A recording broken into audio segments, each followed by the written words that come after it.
Teka muna mga kapatid, magnilay muna tayo. Alam mo ba na ang ilang kolonya ng langgam ay nakakalikha ng malawak na siyudad sa ilalim ng lupa? May mga lagusan, silid, ventilasyon.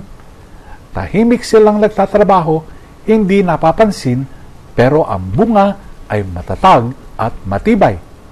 Sa aklat ng Deuteronomy, inihanda ni Moises ang bayan para sa kinabukasang hindi niya makikita. Sabi niya, magpakatatag kasama ninyo ang Diyos.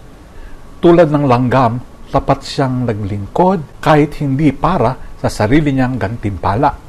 Sa Ebanghelyo, pinupuro ni Jesus ang kababaang loob ng bata. Ang tunay na kadakilaan sa kaharian ng Diyos ay hindi sa sikat, kundi sa tahimik na pag-ibig at tapat na gawa. Maaring di ka napapansin ng mundo, kapatid, pero bawat dasal, bawat sakripisyo ay bumubuo ng walang hanggang pundasyon.